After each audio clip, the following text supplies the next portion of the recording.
Hey there, you're listening to Not Another TV Podcast. This is episode 33, the week of January 19th, 2024. My name's Drew Cunning. With me, as always, is my co-host, Matt Sassy. Matt, how are you doing? It's been good. It's been a busy week. Network television is finally coming back. It was, the Dick Wolf hours occurred on NBC this week. Right, yeah. And I gave my first ever 1-star review for Telltale TV. Oh, I feel like I'm getting many months of reviews of TV. I've always been like, okay, I'll give them like an extra half star or an extra star for effort. But no, this one was just so bad that I was like, you don't even deserve the 1 star, but I have to give you something. And it's funny because I was worried that my review would get like negative reactions from fans of the show because it's the mothership Law and Order, so the original Law and Order. And no, a lot of the people were like replying to the tweets about my article being like, nope, totally agree. This was like really bad. Like the acting was terrible. It was very politicized. It was unnecessarily leaning one way over the other. And I was just like, okay, I'm glad I'm not the only one. You can't be afraid to give the slam something. This is what I've come to. You shouldn't always look to slam something, but you shouldn't be afraid to. Mm-hmm. You should always be willing to say something sucks. I've had a rough week though. Yeah. I was sick for the first half of this week. I didn't have COVID, I don't think. I think I just had the flu. But yeah, I felt like real garbage. I felt just really bad for like most of the week. I was off like I think I took off like 3 days for being sick. And the first day was just awful, and then like I think it was like Monday that was awful, and then Tuesday and Wednesday I was just phenomenally and profoundly tired. Yeah. And I've just kind of stayed there. Mm-hmm. And I'm looking forward to getting out of that because like I went back to work yesterday, and I was just like, can someone please kill me or find me a cot? Yeah. Yep. Please and thank you. But like I spent most of the week just like rewatching Adventure Time past like where we are right now up to like the end of the show.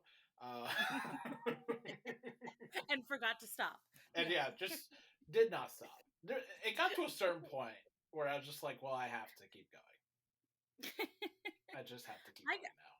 I get that. Like I've gotten to that point with rewatches before too, where I'm like, well, it's only one more season. Like just watch it. Just keep going. Right.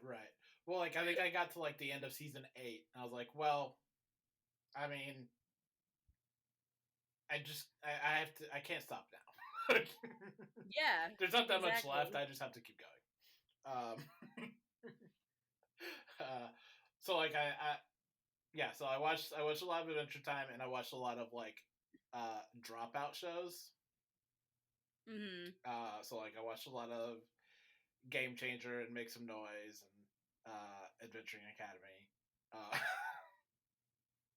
which I don't know how many people listening to this podcast will be like, oh, I watched that too. I know Robin's probably somewhere going, yes, Drew, yes. But otherwise, and yeah, that was like just things that didn't require a whole lot of like brain power, but things I could just like watch and be like, yes, this is good. Mm-hmm. Don't get sick, guys. That's what I'm telling you. It's not fun. It's never been fun. It continues to not be fun. There's never going to be a point where I'm like, oh yes, I would love to be sick. Because like the idea is like, oh, I can just, if I'm sick, I can just like take this time off and like watch, like catch up on stuff, like catch up on shows. That never happens. Right. Never happens. What happens is what happened. where I go, I can't watch True Detective right now. No, because when you're not feeling well, you want to watch those shows that you know for a fact are going to either comfort you or you're not going to miss anything if you fall asleep for 3 hours. Right, yeah. So you're not gonna be like, let me watch The Wire. Like, no, it's just not gonna happen. Exactly.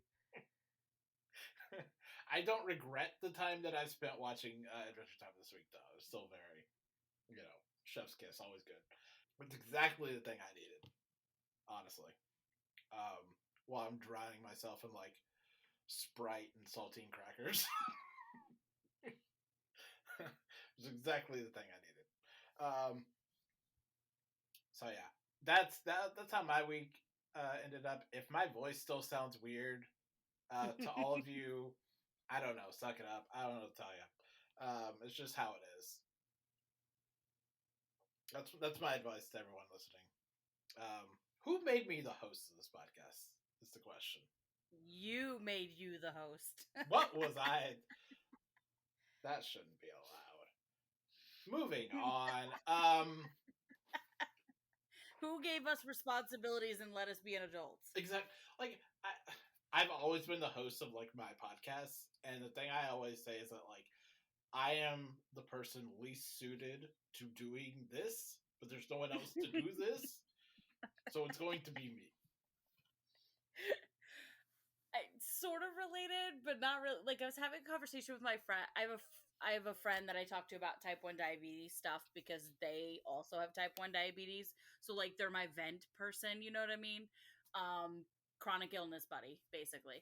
And I was like thinking, I was like, why don't I ever see people talk about the horrible things or like the struggle things that happen with this? Like everything on the internet is sunshine and rainbows and roses and everything's happy and cheerful. And I'm like, oh, if I want to see that, I have to do it myself. Okay, cool. So I'm gonna do that. Right? Yeah. It's and now that I've committed to it on my TikTok, I'm like, oh, that's a lot of work. Mm-hmm. Yeah, it's the you got to be the change you want to see in the world. Yeah, I'd rather not, but I guess I have to. Sometimes you gotta.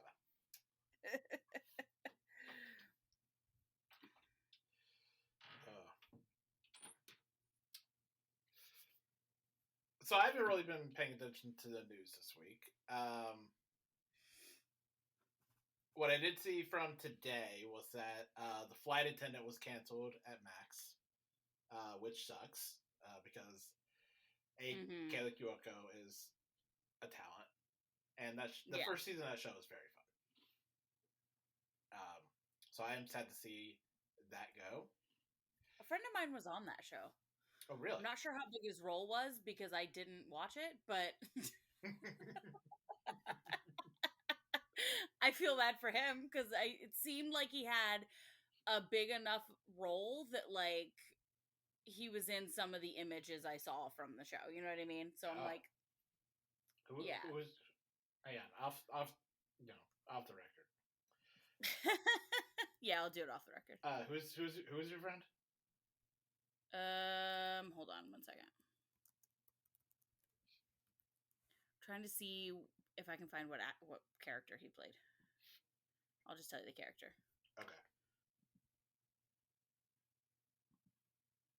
He played Shane. Oh, okay. Okay. Yep. Yeah. No, that was a big character. Yeah. That was and very like, big. And I say friend in the sense that we see each other once on a blue moon, and we're like, "Hey, I know who you are. We hang out, whatever." We're not like besties or anything, but I'm like, I know that guy on a somewhat personal level.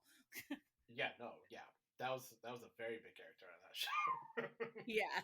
So I feel bad for him because he's got a partner and 2 kids. Like, you got to make money. Yeah. No. He's like third billed on IMDb. Like. Oh, okay, gotcha. Listen, again, it's on my list of things to watch that I have not got around to yet. Mm-hmm. Oh, that whole catching up on TV thing. Right, yeah.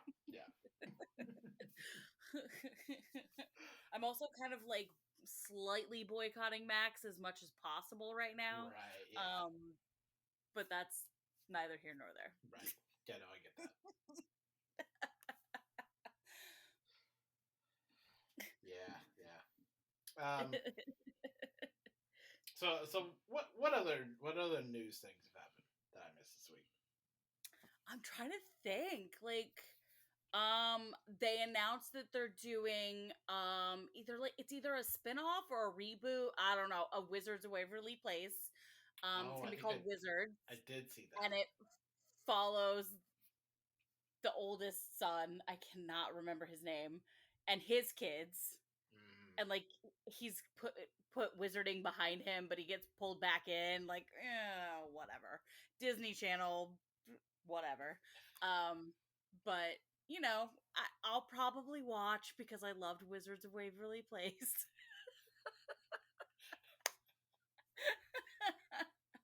What else happened this week? Like, did anything else happen? Like, I feel like, well, the thing that's most crazy to me about like that particular news before we move on from it is that like yeah, just from like what I've heard about this show, he seems like the character that people would be least excited to come back. Instead of building the show around him. well, it sounds about right. But you know, they can't do it around Alex Russo because that's Selena Gomez and she's busy. Yeah, no, she's too big a name. She's too busy. And also she would not go back to Disney. Like, I could just see her face if they would be like, so Selena, she'd be like, no. She'd be like, no. Well, like so I did see this news, and like she is executive producer and she is guest starring. Yeah, but I don't think she would go back for like a top bill regular thing on a yeah, or a regular. Like, executive producing is literally like, how much work is really put into executive producing? Some executive producers do a lot, some don't do very much. Yeah, I guess it depends on how she feels about executive producing. Whatever, it's fine. I'll probably still watch. It's fine. It's funny because one of the actors from Wizards of Waverly Place, the guy that plays Zeke, became like super famous on OnlyFans. And so like he had retweeted the actor that played the brother, I forget his name, David Henry. He retweeted David Henry's tweet about it, and he was like, so are they going to recast Zeke? Is Zeke just not going to exist? Because we all know how they feel about me right now.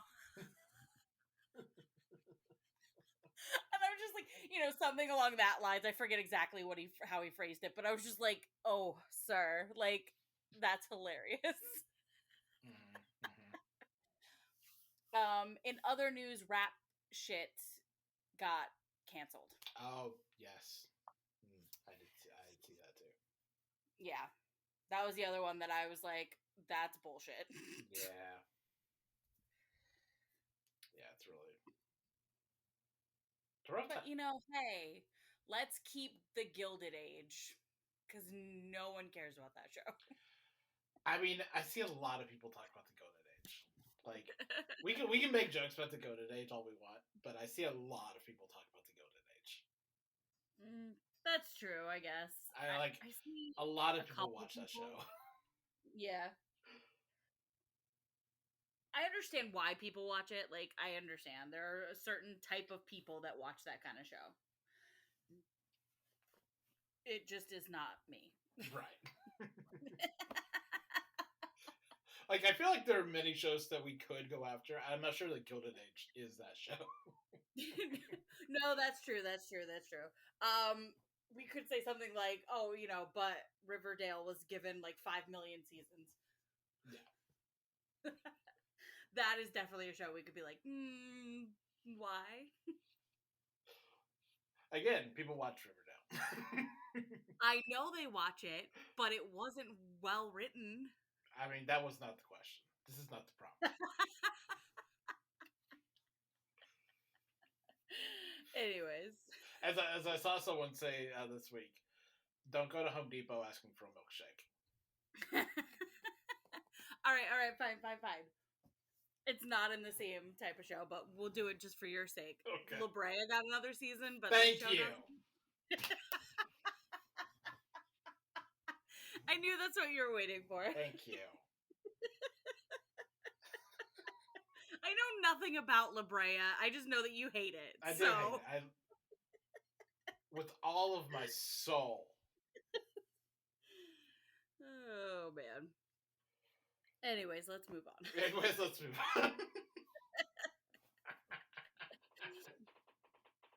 In other news, no. Yeah.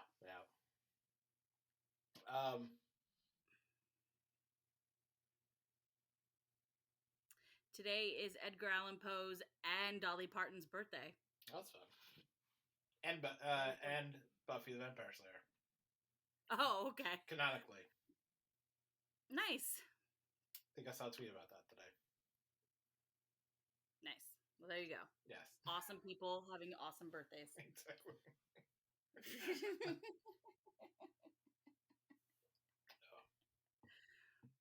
Oh, one other thing I saw today was that Schmigadoon was canceled on Apple TV.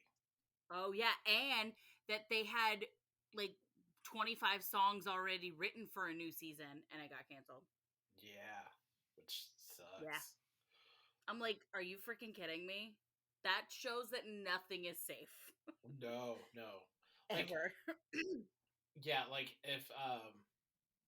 if Rachel Bloom had said that she had like 25 songs written for Crazy Ex-Girlfriend and it got canceled, that would have caused a riot. Yep. Yeah. Just shows how things can change in just a few years. Yep. It's really rough. It's crazy.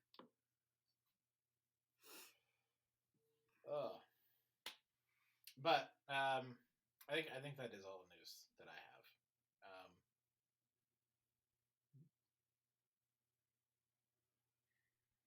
That's all the news that I can think of as well.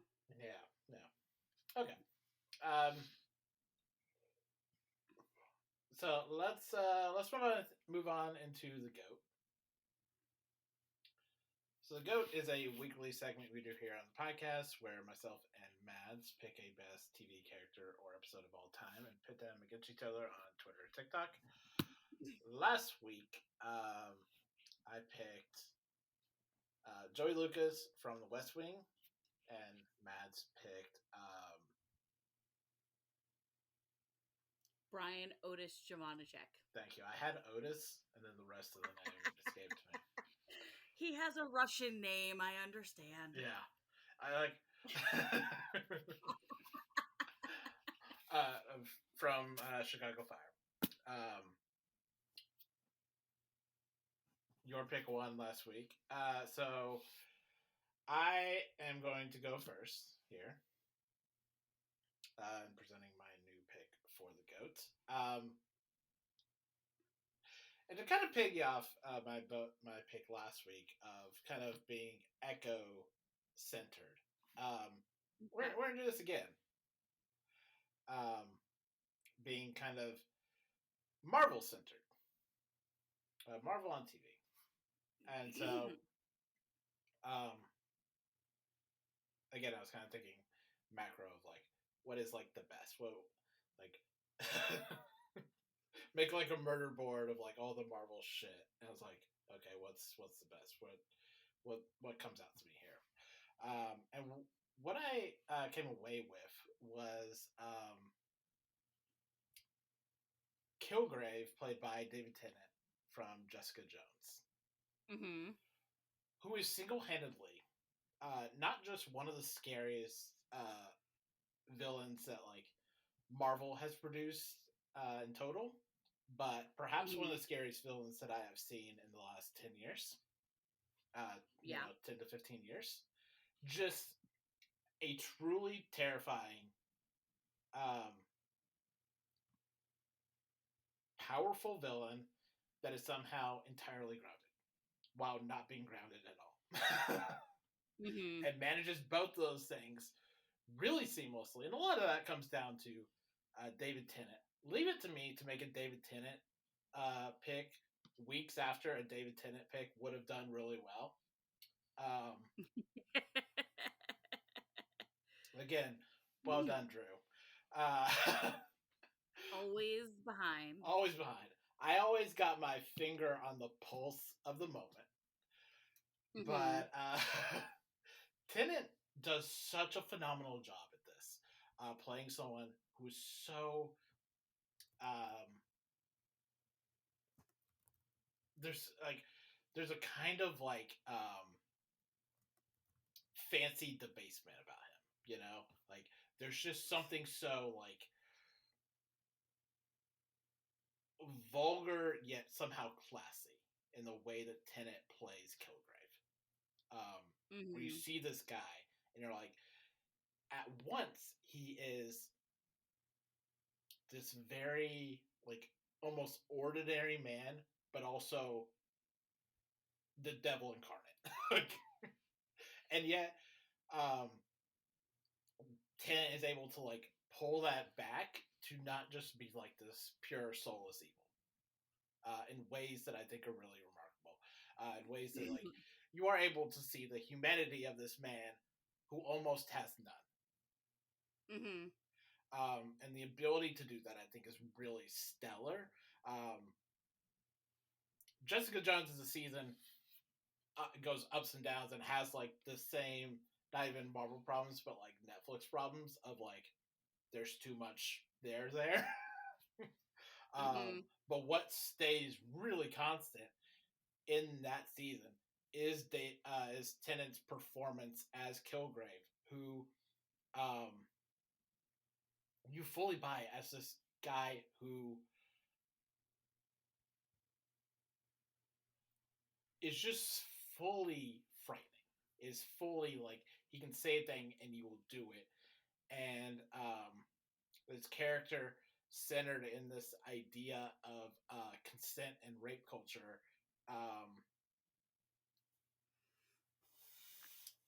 and vacillating between not understanding that and being willfully ignorant of that fact, and then on the other scale of I know what I'm doing and I like it. And both of those things being equally chilling.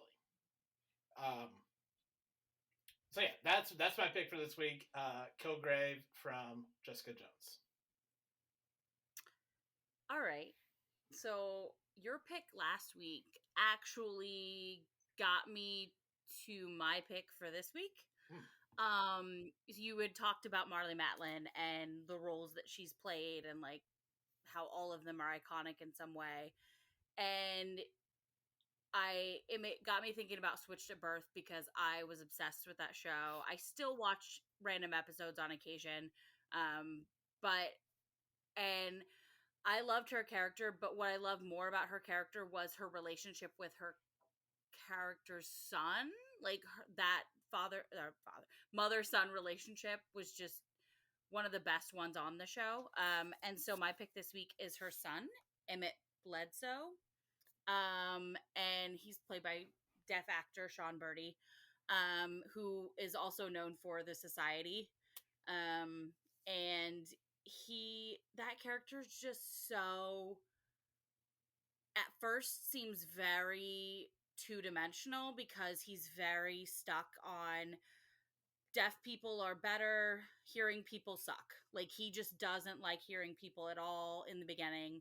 And when he meets Bay, he kind of starts to cool his jets a little bit about hearing people because he realizes that not all of them are terrible. Some of them do want to learn about deaf culture and signing and things like that. And his character's also a really good look into the different troubles and struggles that deaf people have in a hearing world.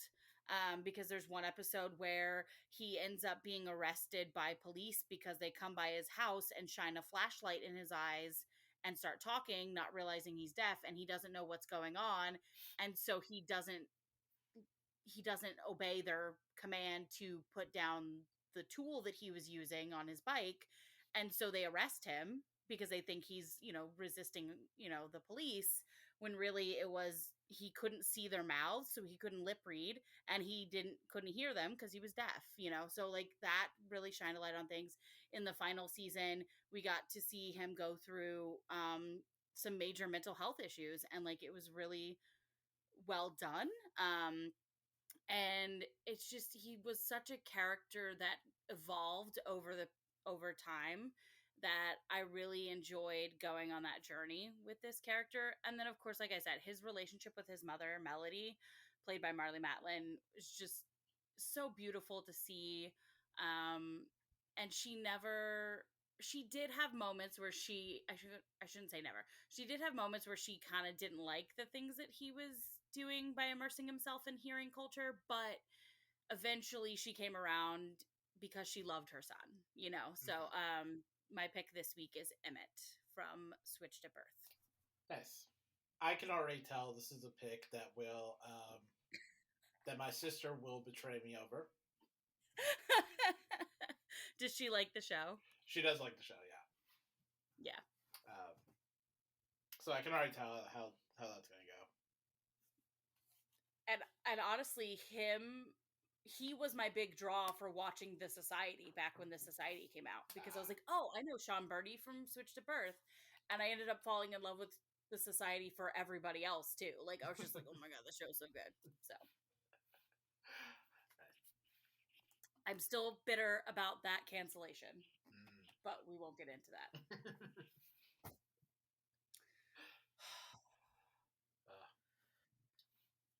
Nobody is safe.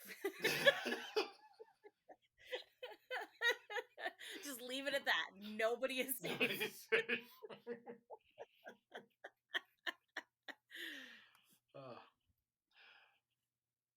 So the polls for these will be up on Twitter and TikTok. You'll have 2 days to vote once it goes live, and be sure to like and repost it on however you feel the best about. I don't know. I don't want to tell you how to use your social media these days. Do what you want. Do what you want. So, anything else? We will be moving on into the main part of our show. What do you want from me? Why don't you run from me? What are you wondering? What do you know?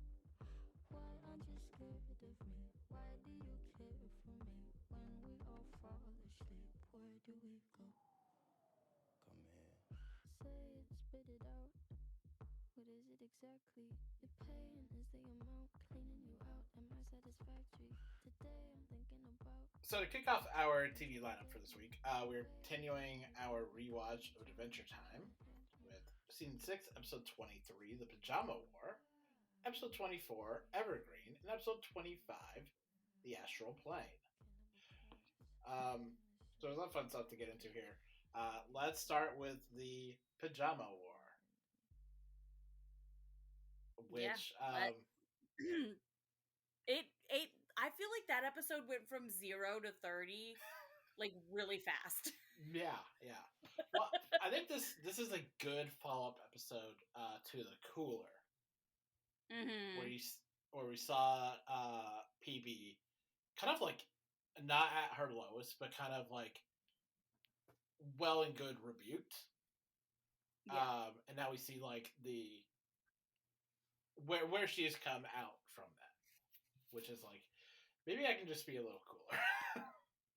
Mm-hmm. Like maybe I can just chill out a little bit, which is where like this summer party comes in. Yep.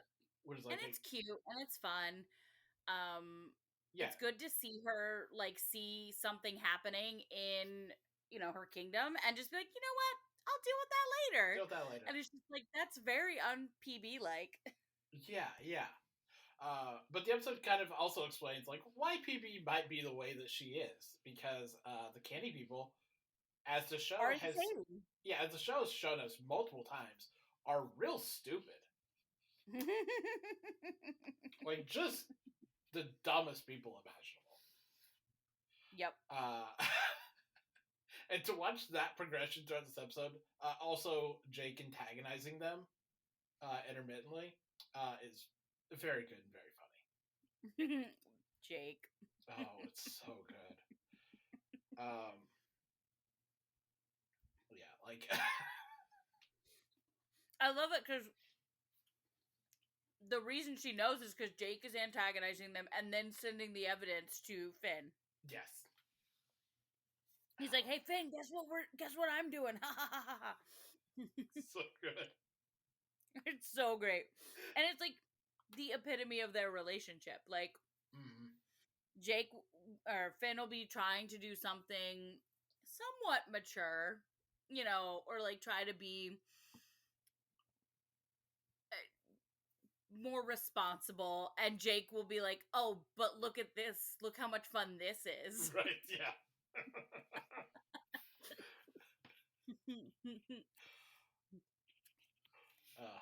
Yeah. Jake, forever the instigator. Yeah. But I love the conversations that Finn and PB has in this episode. Particularly like PB's attitudes towards like her people, and also Finn being able to draw out like how he's feeling about his dad currently. Whereas like, yeah, maybe I don't need to like hate this man who just is how he is, Yeah, there's that line where he's like, I want him to be a dad, but he's just a daddy. Maybe he's just a child. Maybe he's just a grown up with a child's brain. Like, that's so profound of him to like say something like that. Mm-hmm. Yeah, and I remember and realize that he's expecting too much from this guy, and he needs to just like let it go. Yeah, and I remember like being that age and having like the same thought, like almost exactly the same thought about my dad. Of like, maybe I'm just like, I need to temper where I am, like, like. Mm-hmm. I have now matured past the point of my dad, essentially. So it's like, maybe I just need to temper where I'm at. And I like that Finn has come to that realization as well. Like, my dad just is who he is, and I just need to be okay with that. Yeah, I was adopted when I was really little, and my younger sister, one of my two younger sisters, is actually like blood related to me through our mother, and her father is still in her life, and he was a stepdad to us for like a year and a half to 2 years before we were put up for adoption, because of circumstances. And there was one point where my mom said to me, she's like, I notice you don't really talk to him, but your sister does. And I was like, because I can't have a conversation with this man. Like, he is a child and I'm a grown up, and like, I can't have a conversation with him. And so I just chose to walk away from it because, one, he wasn't my blood father, so I didn't really care. And two, I was just like, it doesn't add anything to my life, and I feel like he's fine with me not being around too. So like, you know what I mean? Right. But yeah, you have to be mature sometimes and realize that sometimes the grown up, quote unquote, in your life is actually the child. Right. Yeah. What I think is really interesting in this case, because Finn hasn't seen Martin since he lost his arm. Yeah. Like, mm-hmm. Martin hasn't come back into his life at all. I like that Finn has come to this realization, not by anything that his dad has done or not done. Mm-hmm. It's just like an honest and intelligent place that he's come to with this. Yeah.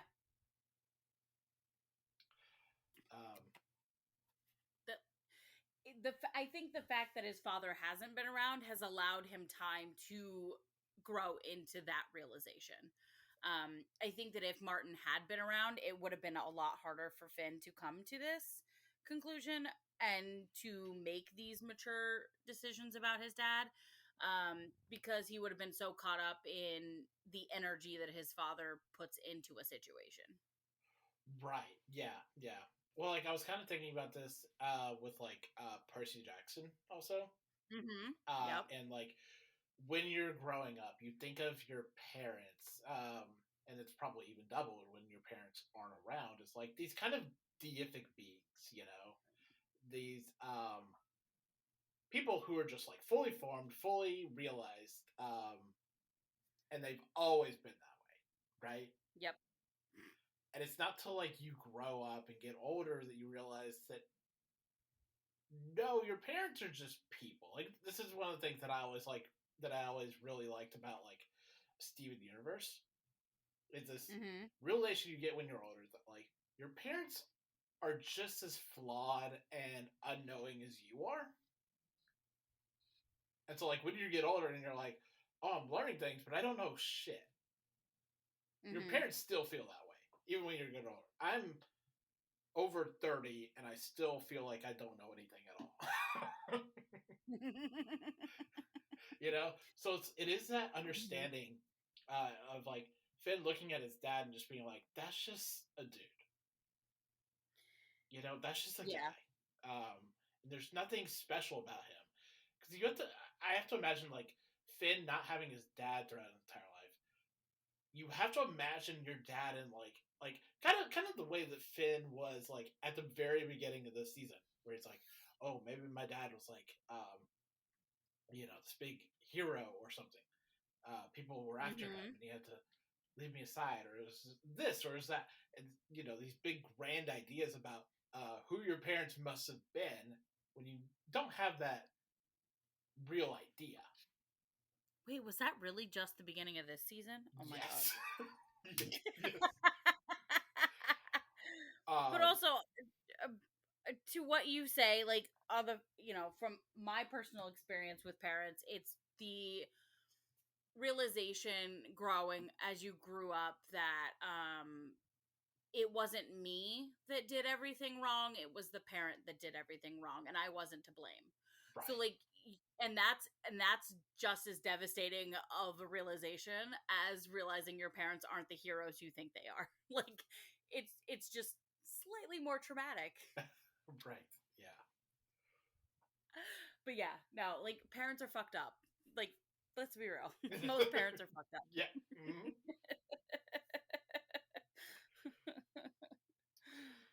Yep. Yep. Yep. Uh, so uh, let's move on to Evergreen, um, which is the Ice King origin story, basically. Yeah, it's very interesting. Um, Showing not just like the first Ice King, but like the first Gunther as well. Um, The first Thunder, he was a dinosaur. yeah, yeah, Gunther played by Pamela Adlon, who's just great in this episode. Yes, okay. I was like, this voice, I cannot place this voice. And then I watched something with her and I was like, that's it. That's it. Yeah, That's who it is. it's just so good. It is. Yeah, and but also being introduced to the four elementals: Hmm. ice, fire, candy, and slime. Um, like candy and slime being elemental forces is still it's just funny. It's like every time it's funny. Um, It's extremely funny because like you normally you hear elemental and you think, okay, earth, air, fire, water, like the normal right, things. very like Avatar: The Last Airbender. Then you're on you're in, this universe, and no, it's candy and It's slime. candy and slime. Candy and slime. And then yeah, there's fire and ice too. Those are normal, but like candy and slime. Candy and slime. Yep, yep, yep.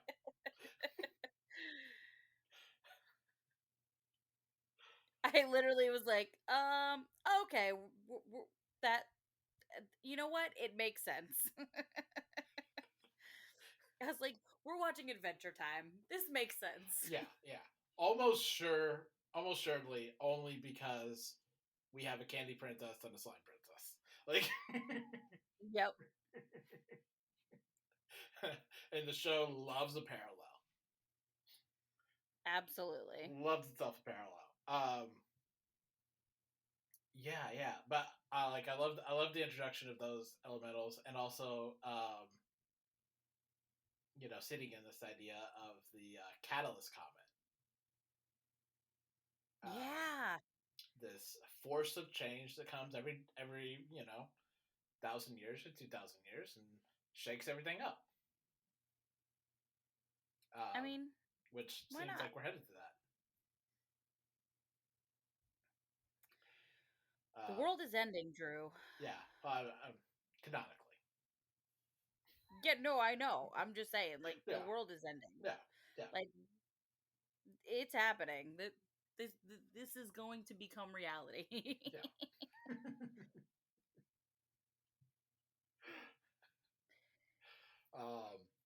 But yeah.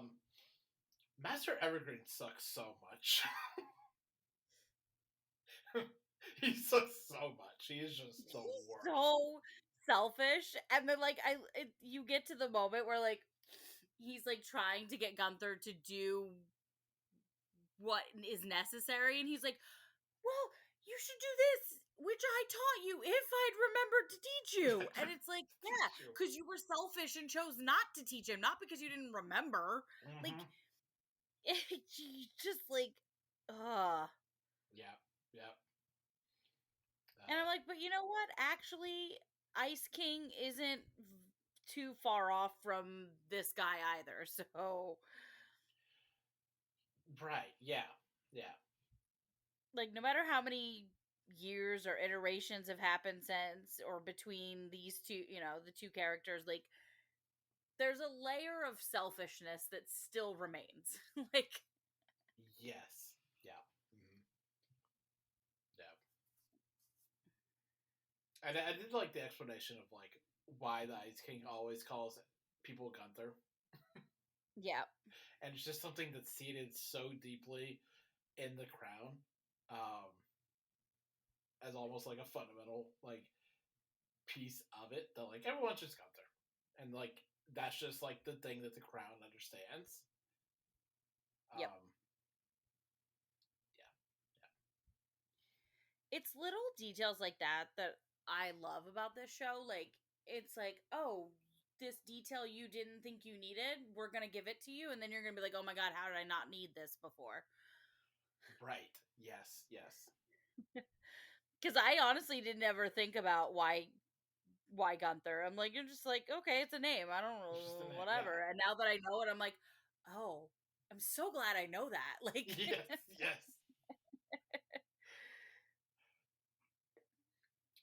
Well, like the other thing I really like with this episode is this idea that like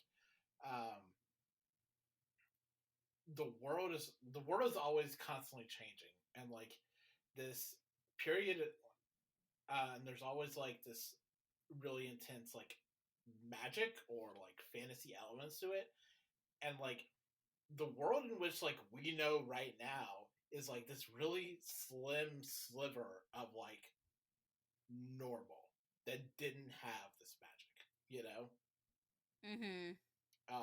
So to go from like big weird time of magic and monsters and all of that, like to no magic, and then where we are in the show right now is like big return of magic. Yeah. So like kind of that thing of like the universe always wants to return to a kind of equilibrium. Yes. Which I enjoy. But as Teen Wolf put it, return to the mean. I always, you know what? Always have to return to the middle. You have to return to equilibrium. Famously, I always love a Teen Wolf reference. Listen, I always have them. I can connect Teen Wolf to just about anything in some weird way or another. Well, it's one of my life talents. Let's go over to the astral plane, which is just such a delightful, weird episode of Finn dreaming and just like slipping through other people's stories, and this like nice little almost vignette episode. Yeah, I'm not gonna lie. I'm gonna confess. I watched these episodes while I was working today, so like I wasn't necessarily focusing visually on the show, but like I was listening, and then I like looked up, and I'm like, why is Finn a ghost like thing? Like what? Oh, okay. Now I understand why he's part of different stories. Okay. Yeah. Carry on. Like, I literally was just like, you know what? It makes sense. Bye. Like, I've reached that point with this show. Like, I It does don't make question sense. it. I'm just like, okay, that makes sense. Mm-hmm. Yeah.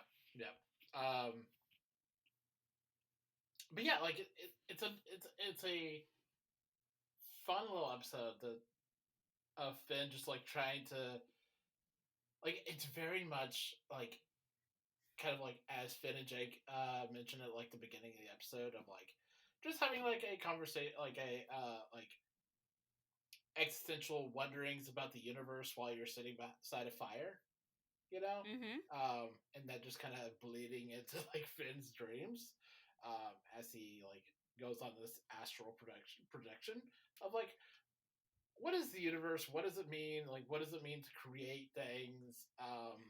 What does it mean to even fucking be?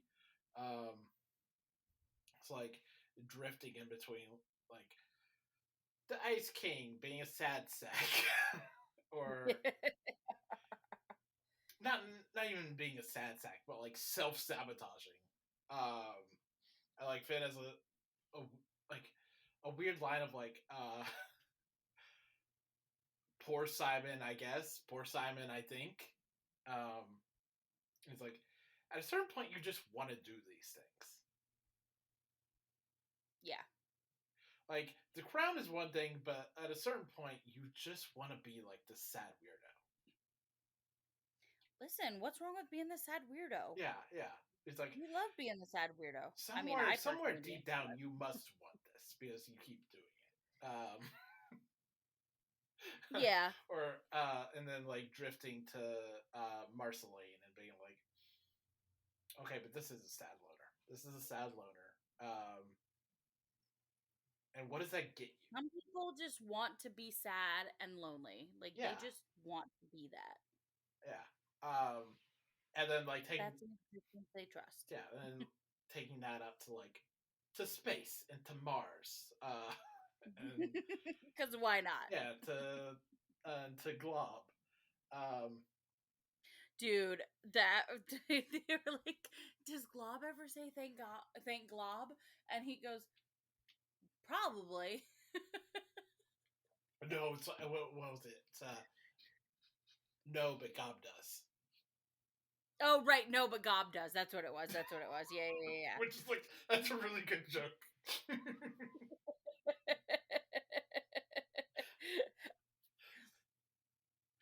Oh. Yeah, and then we see the death of Glob. Yeah, the death of Glob. Yeah, which books into like the perfect like fireside thing of like God is dead. Yeah. Like it's a perfect way to end that. I'm just being like, yeah, God is dead. God isn't real. It no longer exists. Yeah, that's such a crazy shakeup for like Adventure Time though. I'm just first introducing essentially God, because that is the function that Glob serves, and then killing him. Yep. Like that's nuts. Well, it also has like a big existential like purpose behind it, and it's just like that's really deep for a children's show. Don't you? As if we hadn't already realized that this show goes deep. Yeah, but yeah. It's just like if you sit there and think about it long enough, you're like, this is a children's program, and they killed Glob. Like, nuts. They killed a belief system. Yeah. Oh.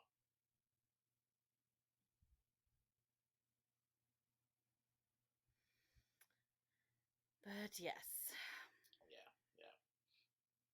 These were fun episodes. They really were. Not that I don't say that every week, but yeah. No, I really like season 6 because season 6 is trying a lot. In ways that I really appreciate. I feel like with this season, like I can't go into episodes knowing any or like expecting anything because it's not going to turn out the way I think. Right. Yeah. Yeah. And like Adventure Time is very good at like subversions in general. Mm-hmm. But this season feels especially. Season 5 and season 6 feel especially like don't. Just don't. Mm-hmm. So for next week, we are going to be watching episode 26, Gold Stars, episode 27, The Visitor, and episode 29, Dark Purple. Why did I know you were going to say 29 instead of 28? Like, I was literally like, he's going to say episode 29. That's true. I don't know why my brain said that, but like it did. Yep. Like it just like we're getting pretty close to the end of the season though. So let's move on to Dimension 20 Fantasy High, episode 11. The Sisterly Showdown. I finally watched it. Yeah. And this is our big fun battle episode. There was a lot of Nat ones. Like there were so many ones. Oh my god, it was hilarious because like we started off and Brennan rolls 2 1s and he goes, "You know how rare that is to roll 2 1s in the same roll with 2 different die?" Like he's like going on and on about it, and then I remembered you mentioning like there had been a lot of 1s, and I was like, "Oh, Drew was being serious." Yeah. Mm-hmm, mm-hmm.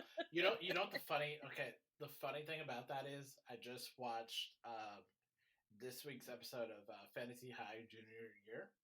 And Brennan, again, rolled 2 nat 1s.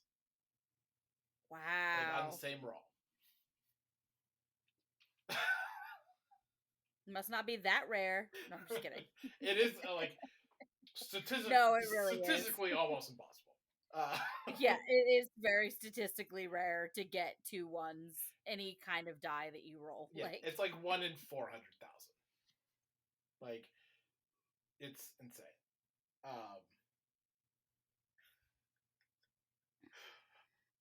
But the thing I really love about this episode is just how much around this board they move throughout the episode. Like, yeah. I feel like they are like this. They're really making use of the entire house. Yes. Like, and I love that Brennan like was able, like they built it in a way that Brennan could like take it apart. Like I'm like, that is so cool. Like you could see, you know, level by level. Like that was so cool. Like again, we always talk about the sets that they create for these battle episodes, and this one was no different. Like it was so well done. Yeah. Well, and not even just like making use of the whole house, but making use of like the outside space too, which felt really important. Oh right, yeah, because there was the pool and stuff too. Yeah. Yeah. And was able to like divide the party up really nicely that way. Where like not everyone's in the house and not everyone's outside.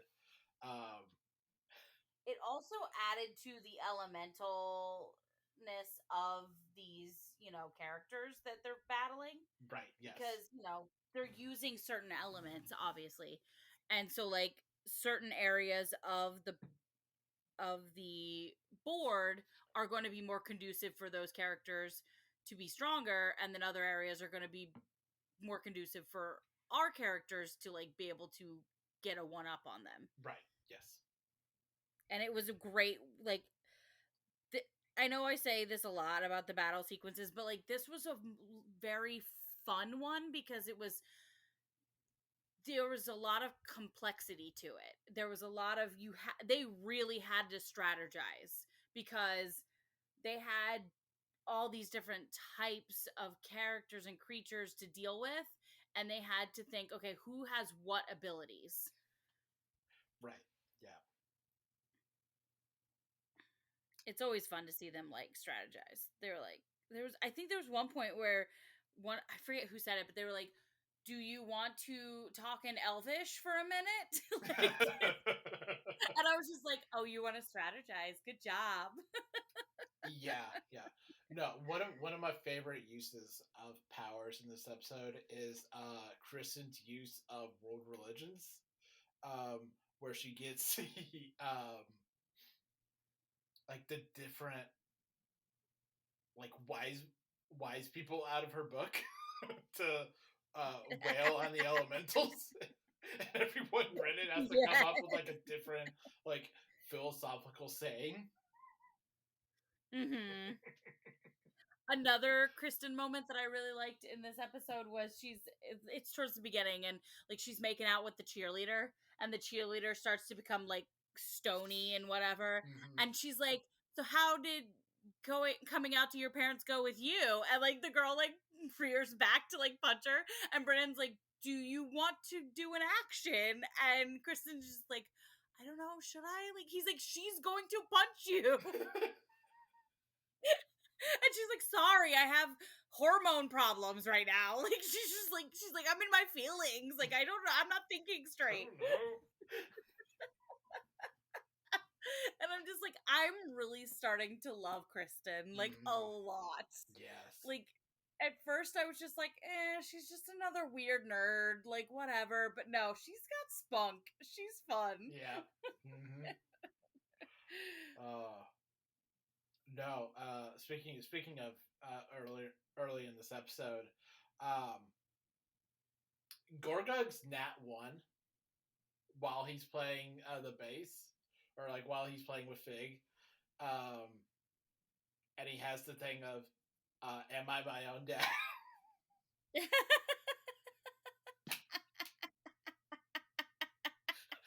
It's so good.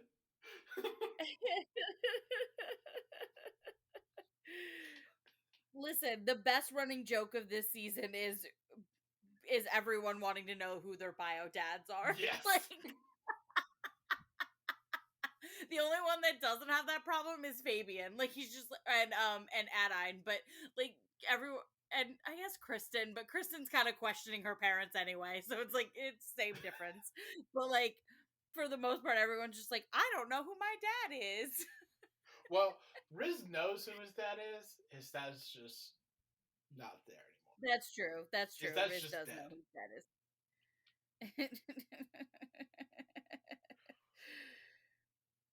Uh, yeah, I love. I just love how like self-deprecating Brennan makes that monologue. I'm just like, you're not proud of this, but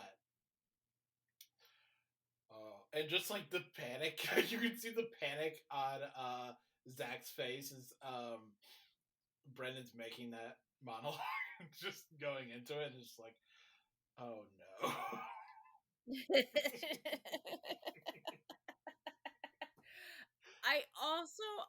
I love there's the moment with Adine and Eowyn where Adine does the spell that she had tried to do on Eowyn the first episode, Oh yes.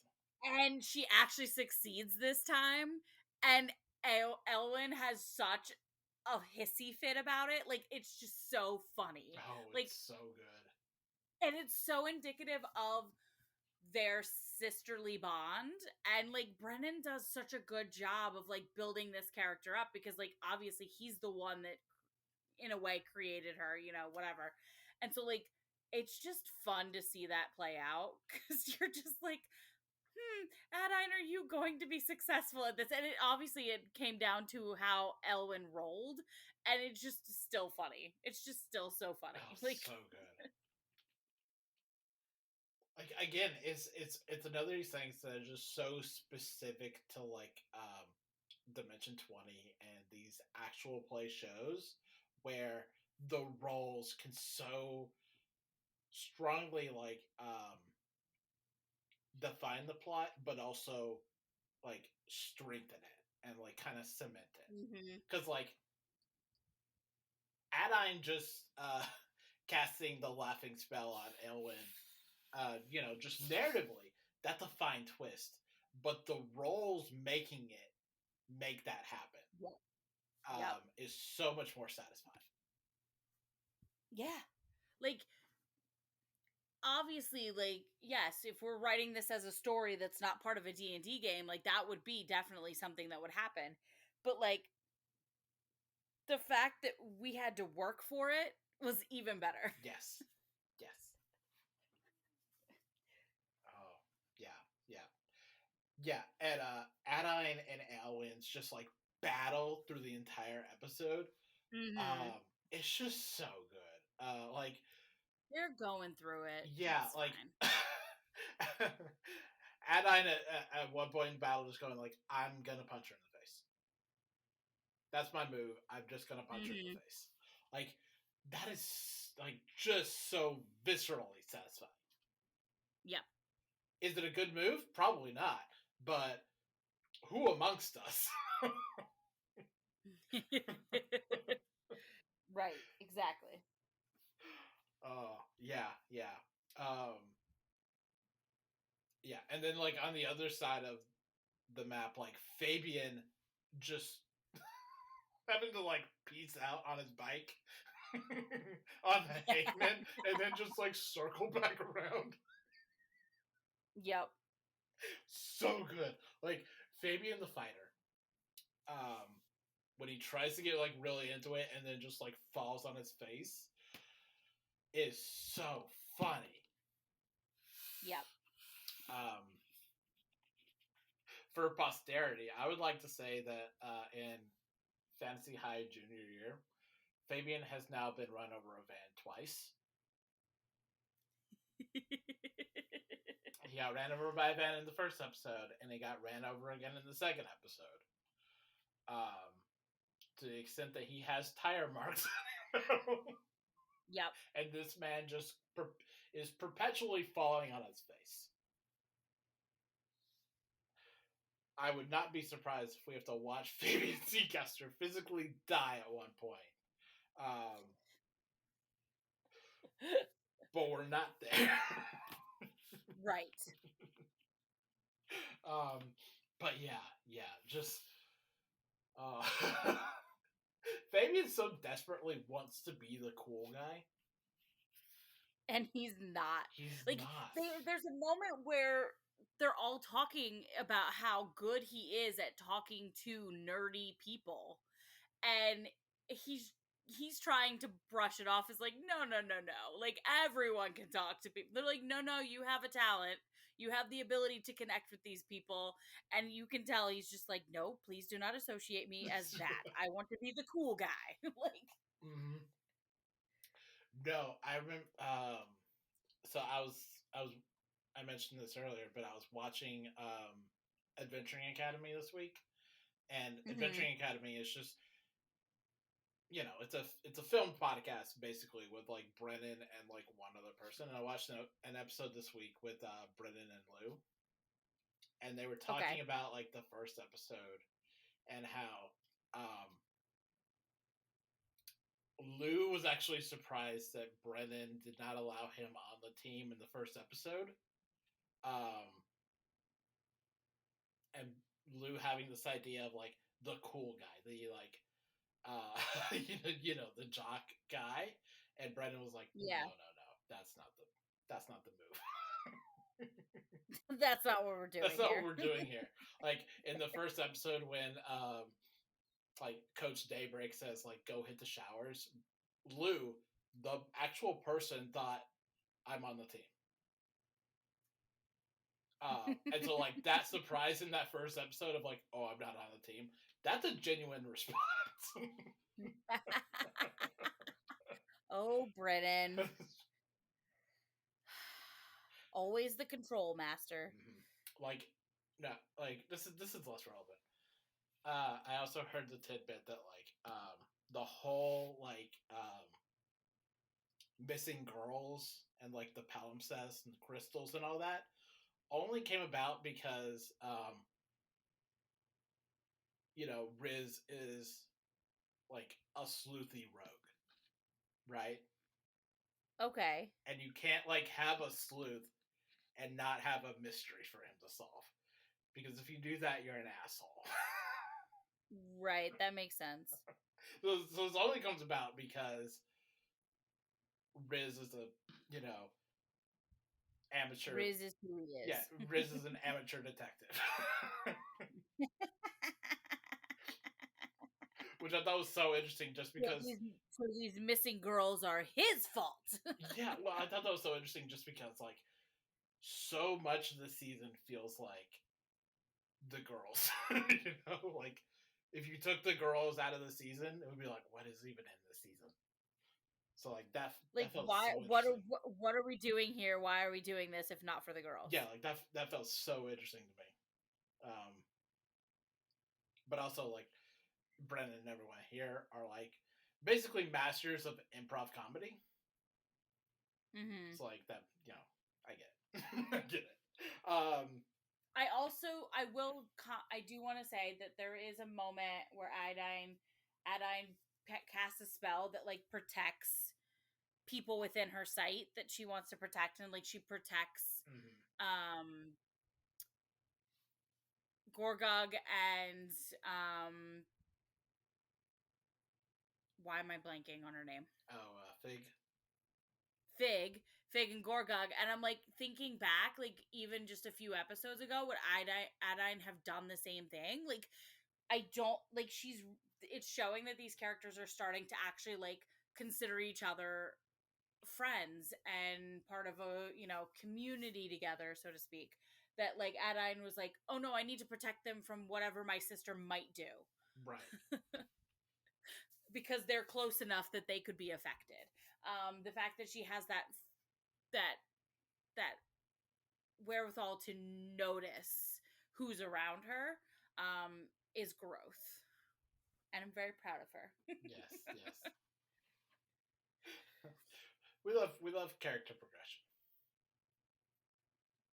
As that it's that gif of that woman where she's, like, got her hands up, she's like, growth. Yeah. But we're coming pretty close to the end of the season. So let's move on to our next show, which is On the Roam, streaming now on HBO Max. I've just decided I'm not gonna call it Max. I've just made that decision. Yeah, it's dumb. I'm just not gonna do it. Just call it HBO Max. We're not calling Twitter X. I'm not calling HBO Max Max. Nope. That's fine.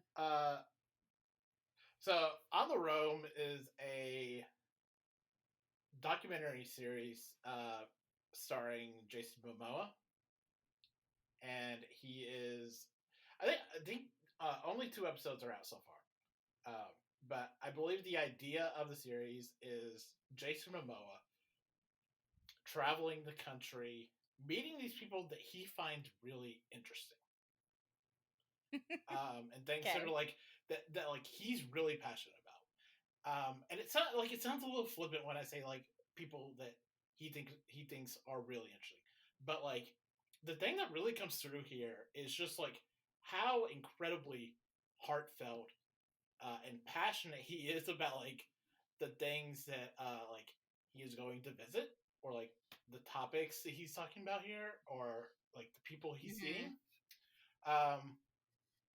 Is it similar to Zac Efron's series? I haven't seen Zac Efron's series, so I can't say. So Zac Efron's series was, he, like, went to these different countries and, like, learned the cultures and food and, like, music, and, like, he just learned about things in these countries. Not really, because I think a big part of this is there's so much pre-established for Jason Momoa. So he's not just, like, randomly picking people or topics that he thinks are cool, you know?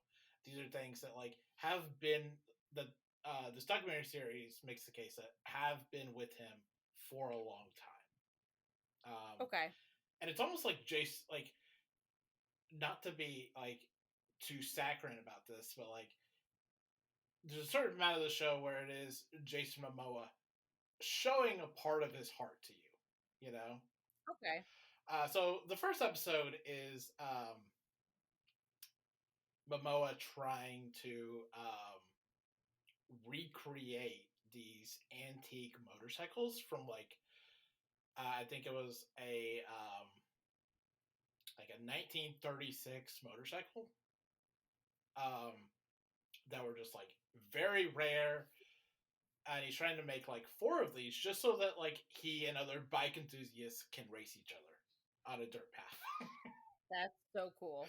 And it's them just like going through the process of making these bikes and like 3D printing like parts for them and like breaking down other bikes to make the parts, and just going through that whole thing of, and Momoa meeting like other bike enthusiasts, other like antique motorcycle enthusiasts, and talking to them and working with them and making these. And the second episode is Momoa. Hang on,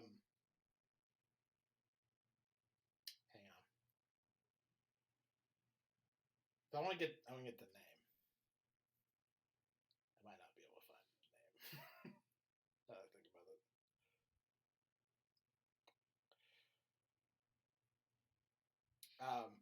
But like the second episode is Momoa going to meet this photographer that he's been like this huge fan of for like years and years, and just interacting with him as you know a filmmaker, a burgeoning filmmaker, and like really talking about the craft of photography and like all of that, and going out and like hunting for a good shot, and just like the way that that photographer does it. And it is so endearing just to listen to Momoa talk about like these things that like he is. It does feel like he is truly passionate about. Yeah. So you know, it feels very heartfelt. It feels very genuine,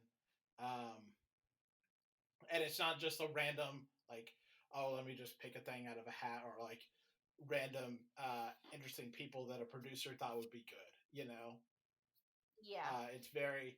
This is why Jason Momoa is doing this, and this is why he's going out to seek these people out. And it both feels like an excellent opportunity for him, and just like it also lets introduce you to like these people um, that are just very cool and very niche. Yeah. So it's a you know, it's a very endearing series. That is interesting. Yeah. So I would encourage people to watch that. I'm sad I didn't have time to watch it this week. Yeah. But it's also funny because you know, I don't need to tell anyone this, but Jason Momoa is a real big dude. And just to hear him be so enthusiastic about these things, because he gets so excited.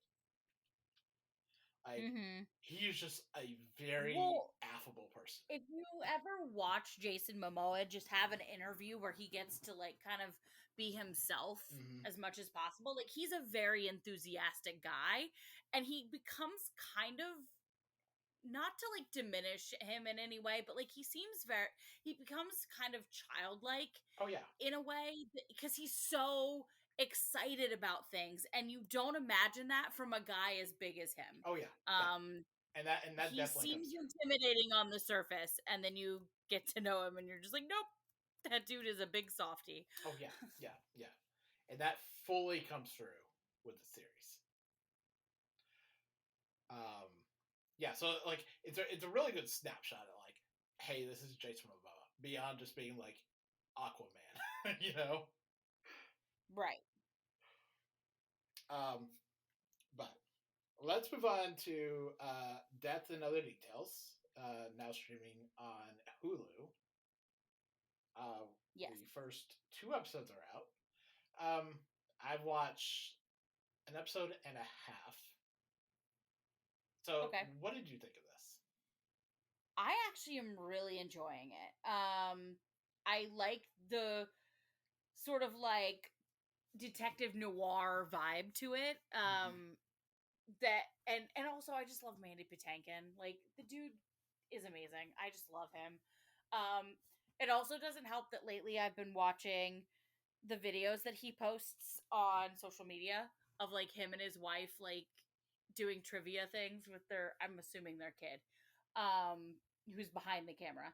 But like, so like I feel like a little bit of his characters now, I'm just like, I, in the back of my mind, I'm like, this is a man that doesn't know shit about anything because he's does these trivia videos with his wife and he never gets the right answer. Like, or he rarely gets a right answer, like, you know, whatever. But it's endearing, like it's adorable. Right. But I really am enjoying this show. It's not, I honestly didn't go into it with any expectations. I went into it not really knowing what the premise was beyond like like a sentence about this girl having to team up with this guy she hates to like work on a mystery, and I'm like, okay, cool, whatever. I didn't look into it further than that. I was like, I want to be surprised. And there are so many like twists and turns in just that first episode. You're just like, oh, this will be interesting. And episode 2, you find a little bit out a little bit more, and I'm intrigued. I want to know the how it ends. Like I want to know, okay, who did it? Like right now I have a couple like people that I think might be the ones that did it, but like you don't really know because you don't really know what his character, what Mandy Patinkin's character knows, and what the girl Simone's, is that her name? No, I feel like that's wrong. I feel like that's wrong. Hold on. What is that character's name? Imogen. Imogen. I was like, it's something with an N on it. Whatever. Close. But like they know things that they haven't revealed to the viewer yet, you know, and so Right. like it's very interesting.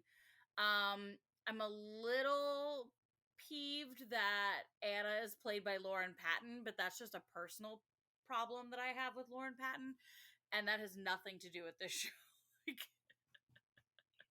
that's just a me problem. That's not a everyone else problem, so I won't get into it. But like, I just don't like Lauren Patton, so like, I kind of am annoyed that Anna is played by her because I feel like Anna is such an interesting character. Um, but I'm also very interested to find out why her wife is very paranoid. Um, in the second episode, like you learn a bit more and you find out that there was an accident that she doesn't believe was an accident, and that's why she's paranoid. But like there's not many details yet been revealed on like what exactly the further details of that incident. So I'm intrigued. Right. We'll see if it continues to be intriguing, but like right now it's pretty strong in my opinion. Yeah. And I feel that this is a fairly good entry into like the sleuth genre of like murder mysteries. Um, yeah, I like it. I like it a good deal. I think Violet Bean, who I know from The Flash, is quite good Okay. in the lead role here. And of course, Mandy Patinkin is great, even if it. I feel like Mandy Patinkin in a British accent is a stumbling block. It is a bit. It is a bit, but I kind of just ignore it. Right. Yeah. I also was not expecting Raul Coley to be in this. I was like, wait, you're in this? Okay. I am sat. Yep. Yep. And the guy that the actor that plays the dead guy. Hold on. I'm looking up the character because obviously he shows up in flashbacks too, so like he's still around, whatever. But Michael Gladys, I know him from Mad Men, Oh and yeah. he he was really good on Mad Men, so it's I'm intrigued to see more of him because like I said, he'll be in flashbacks, so like we'll get to see a bit more of him.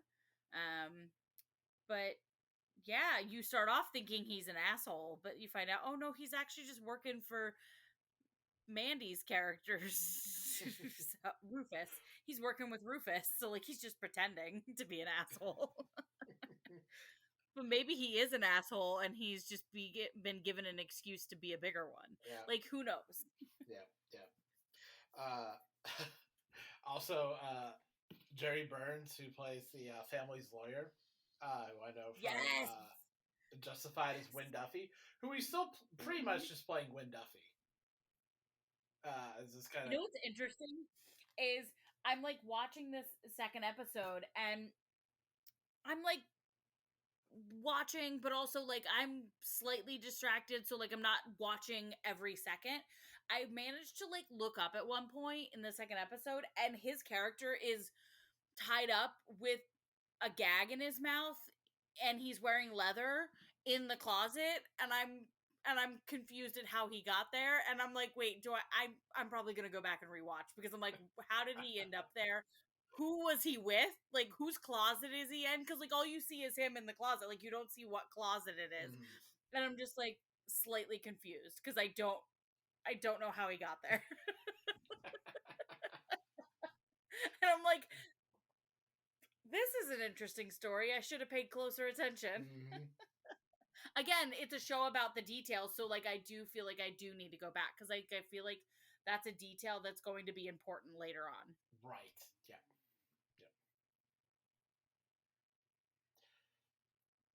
So let's move on to wild cards on the CW, which is a phrase I did not think I would be saying for a while.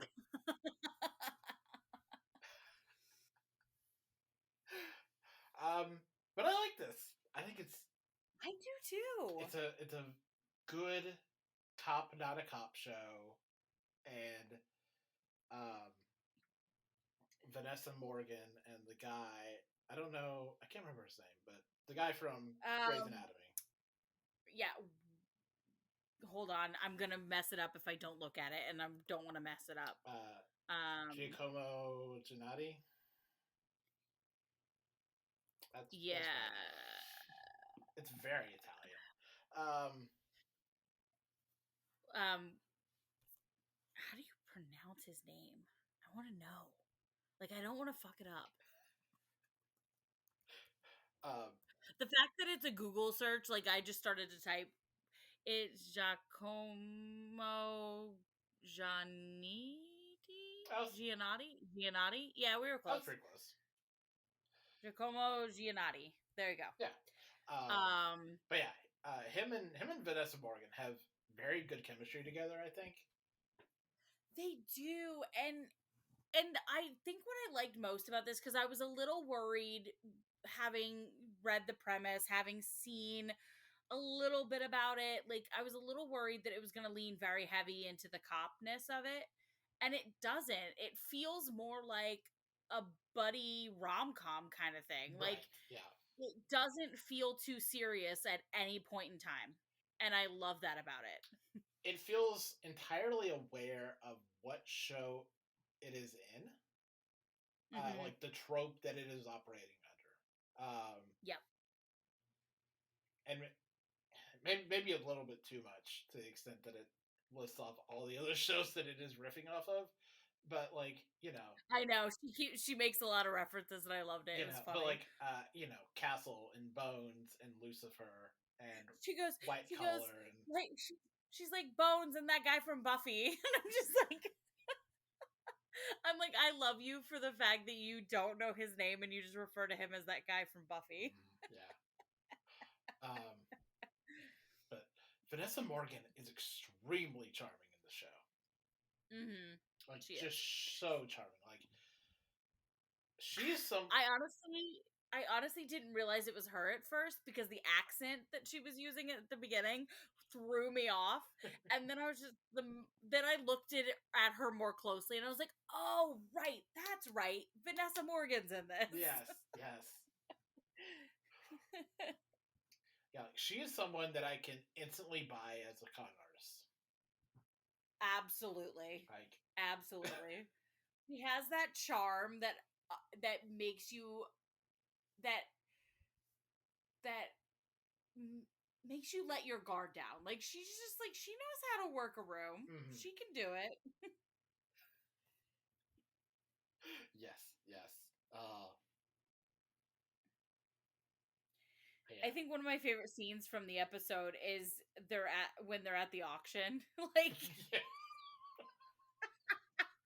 and he's like, "What are you doing?" And she goes, "I'm playing the game." And he's just like, No, we're not actually bidding on these things." And she's like, "You may not." She's like, kind of looks at him like, "You might not be, but I am. Like, I'm having fun." Like,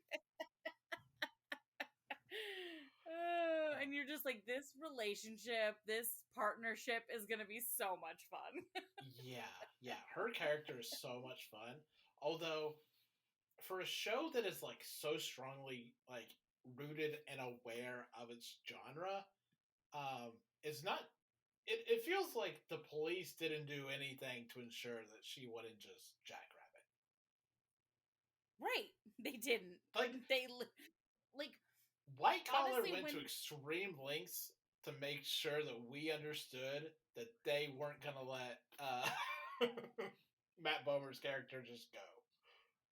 Yes, so I was just thinking about that too. Like, I'm literally like watching them, I'm watching the scene, and they're assigning her to him as his partner, in exchange for, like, whatever. And I'm just like, are you gonna like put a tracking thing on her, or no? Oh no, we're not. Nothing. Okay, great, Honor system. cool. We're just going to trust that he can keep track of her. Cool. The guy that kind of failed as a cop, we're gonna trust that he can do this. Granted, he didn't really fail. They set him up, but in their eyes, he's a failed cop. Right. So, like, you're gonna trust this without any safeguards to him. Yeah, it seems like zero precautions were made.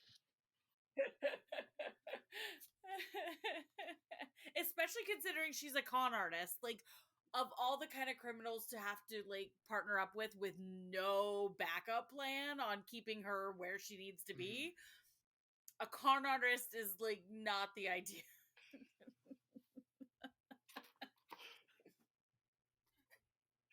I feel like that's going to be a storyline later on.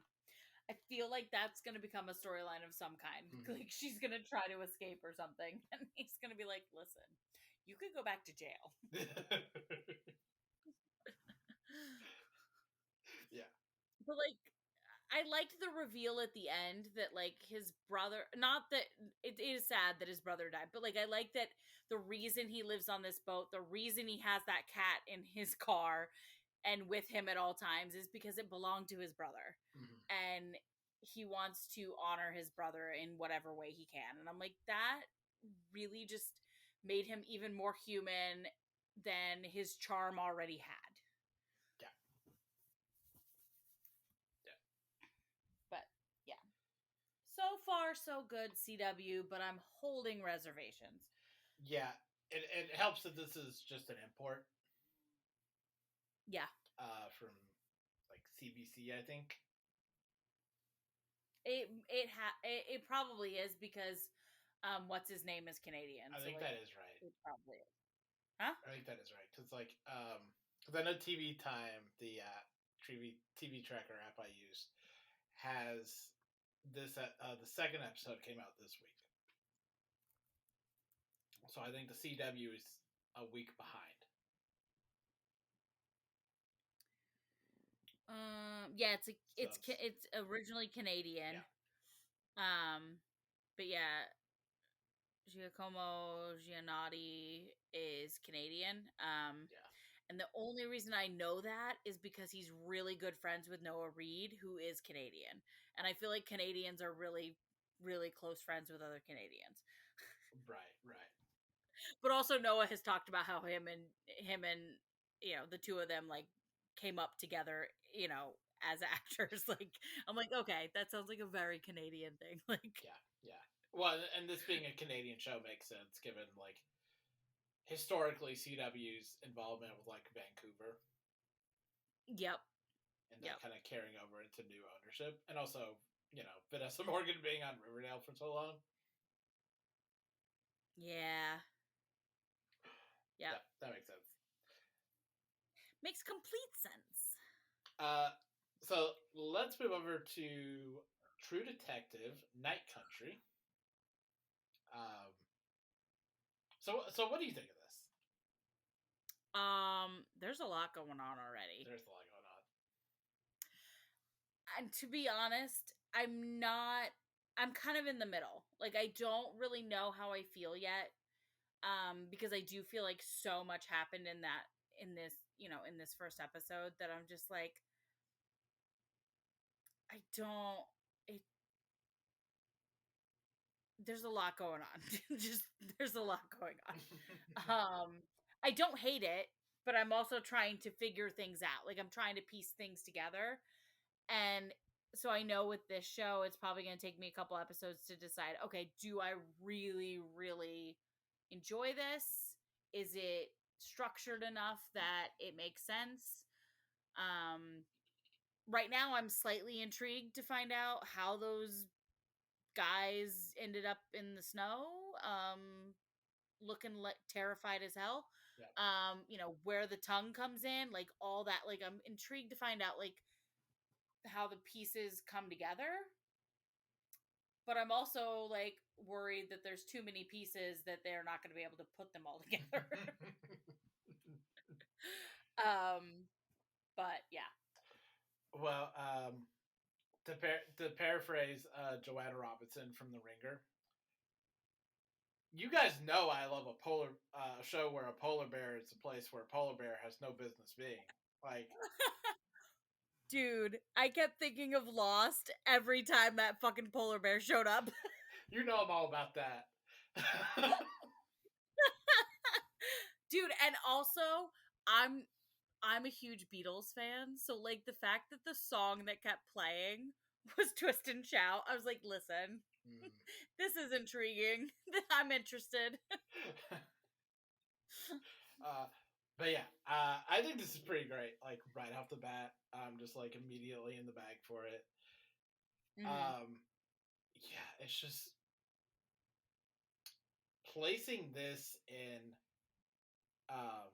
Alaska and like dark Alaska, like Yep. is such a good motif. It's such a good setting. A lot of people bringing in indigenous culture into it as well. Yes. Is very interesting for me. Yeah. Yeah, it's definitely good, like second viewing from when I watched Alaska Daily last year and the year before. Like, it feels like if that is like Alaska 101, this is like advanced Alaska.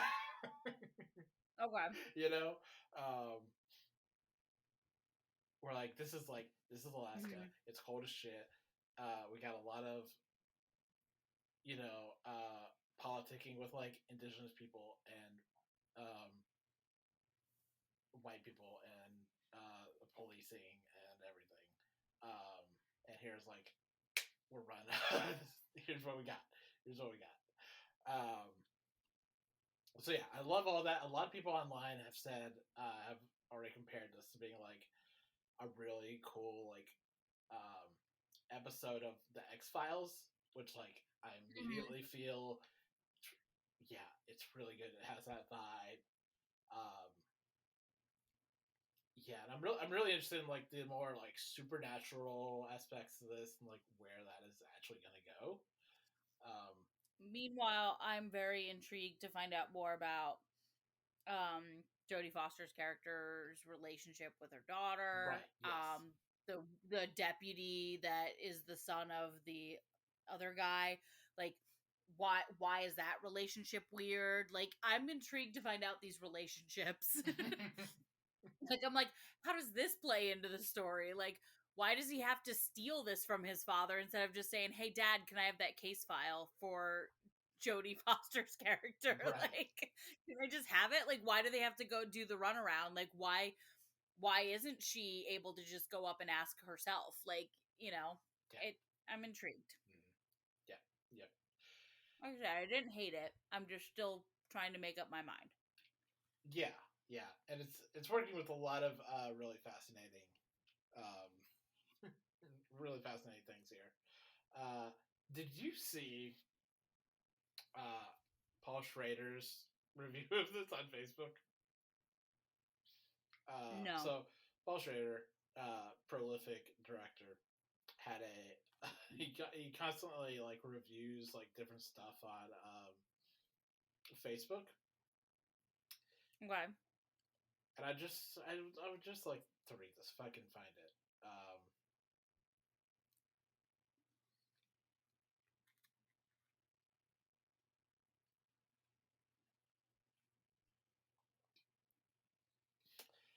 It's perhaps the best review I've ever heard in my life. Okay. If I can decipher it. So here's what Schrader wrote. True Detective Night Country. True idiosyncratic film geniuses seem simplistic of the surface, yet impossible to emulate. Bresson, Tarkovsky, Reznors, and Tioni, Brackage could issue color by number director film guides, yet defy anyone to complete the recipes. Witness Winders, Tokyo Gaga, which take time making a David lunch. David is generous. I've been influenced by him, but to emulate him, and I would like to note that where there should be an apostrophe, there is a semicolon. That's like climbing the sheer. Again, the S is lowercase, and then the rest of this is capitalized. Okay. Sheer sloops. There's a 9 in between a O and a P in sloops of Mr. CL DDDDDDDDCC. So whatever that meant. It means that he's being affected by whatever everyone else on the show is being affected by. I've seen so many of Paul Schrader's reviews on Facebook, and this is perhaps the most insane. I legitimately do not know what he is saying.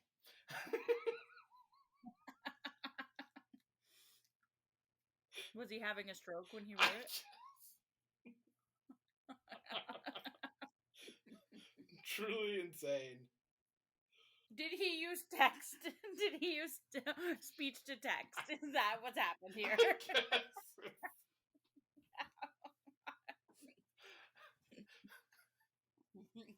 But anyways, is Paul Schrader a fan of True Detective? Yes, no. Let us know in the comments. We don't. I have no idea. We don't know. I have no idea. We just work here.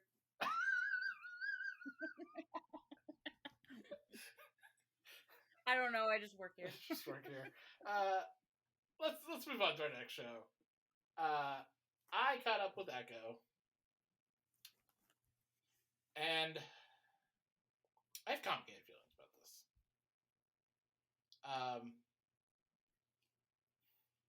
Ultimately, I think I agree with you from last week. 5 episodes just wasn't enough. Yep. And I think the first 3 episodes are not very good. And the 4th and 5th do as much as they can to like make up for that and bring the show out. Yeah. But there's just not enough there. And it needed more time to build up relationships, build up plots, build up why it needed to build up to what happens in episode 5 with a few more episodes. Yes. So like by the end of this, I'm like, oh well, we shouldn't be cool with the grandmother. We just shouldn't.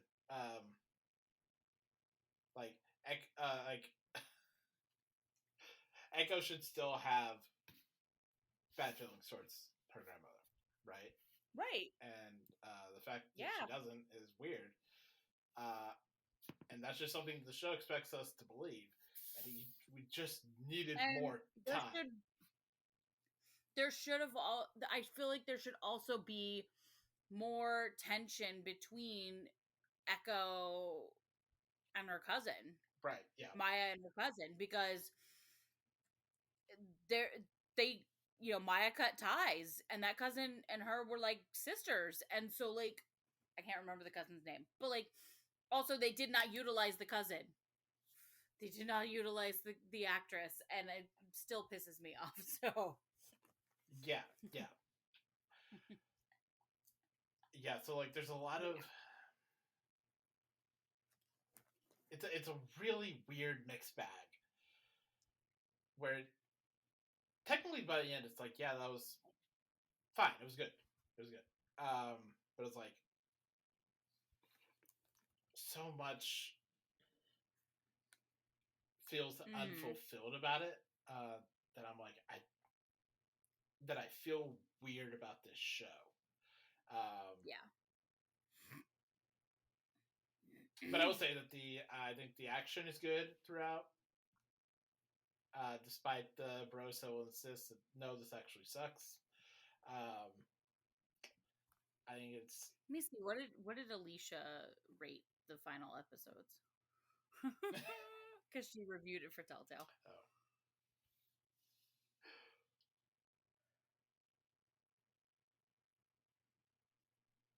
She always writes really long reviews.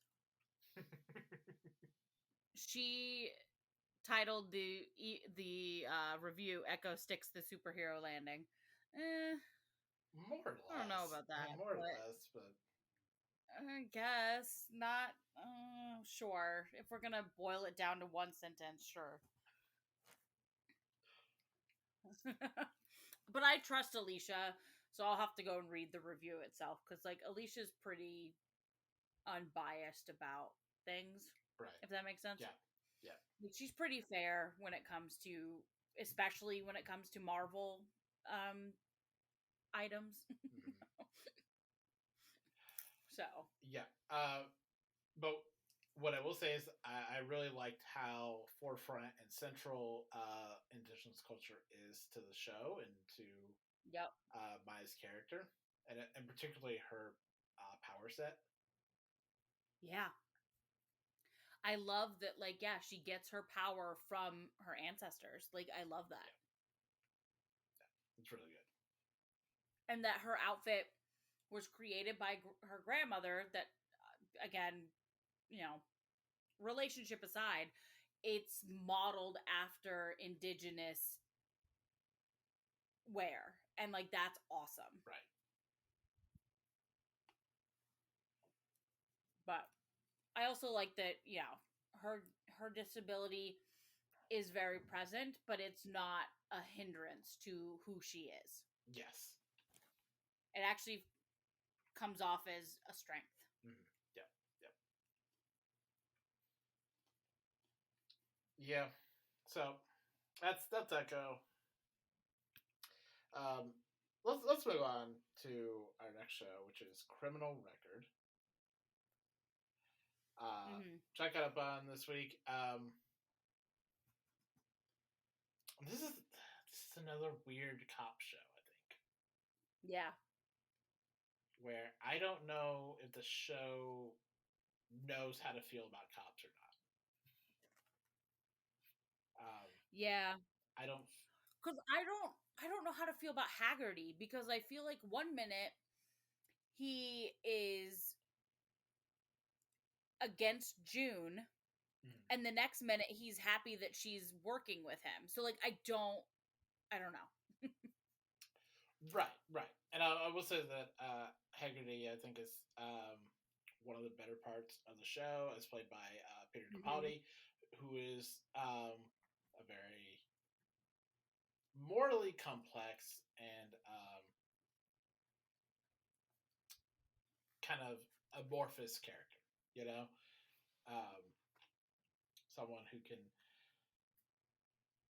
you can't always quite get a beat on him, and I think that's what makes him Mm-hmm. really intriguing as a character. But Yeah, because he gets really. Sorry, no, go ahead. go ahead. I was gonna say he gets really passionate about the drive-by shooting of the little kid, but then there's this moment where later on in the episode, the suspect is coming up on June with a gun, and he's just like not warning her. He's watching it happen, and he's just like, her being gone would solve so many of my problems, and so like he's not saying anything, and it's just like, what? But then at the last second he does. So like you don't know where he stands. Right. Yes.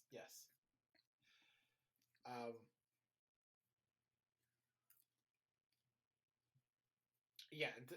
To me, he feels like someone who is. he. I can't remember who said this, but he feels like the best kind of like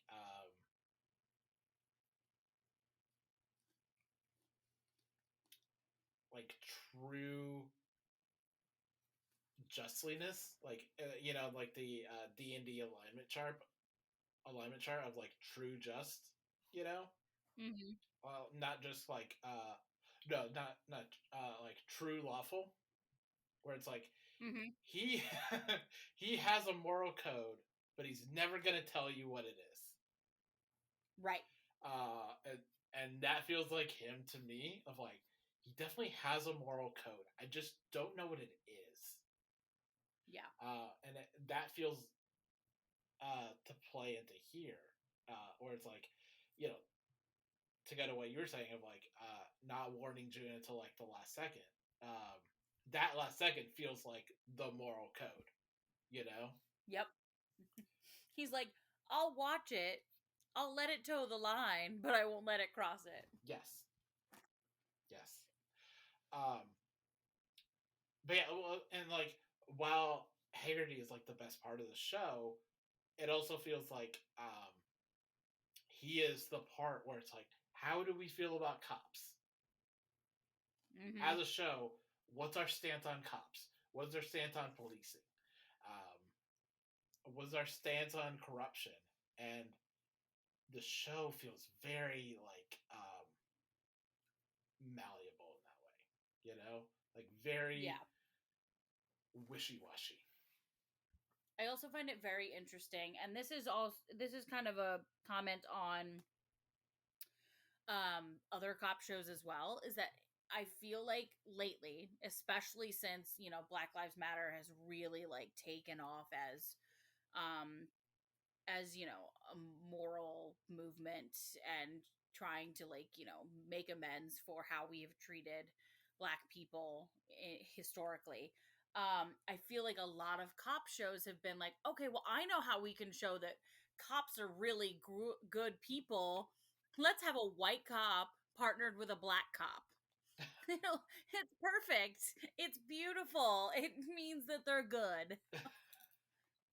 And this show is no different. Like, I mentioned this in my review of the Mothership Law and Order show this week, that it's fine if you have a Black cop and a white cop working together, and unless the white cop is extremely bad and you're trying to use that Black cop to make him seem not as bad. Right. Yes. It's like, but look, he works with a Black guy. It's fine.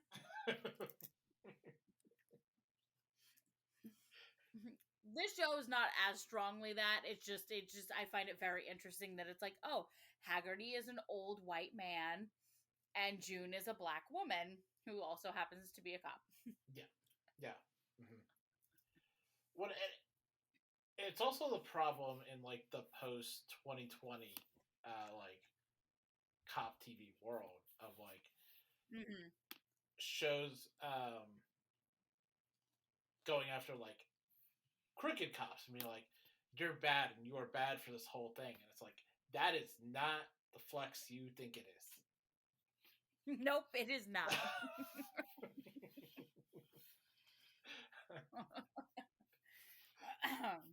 Yeah, so like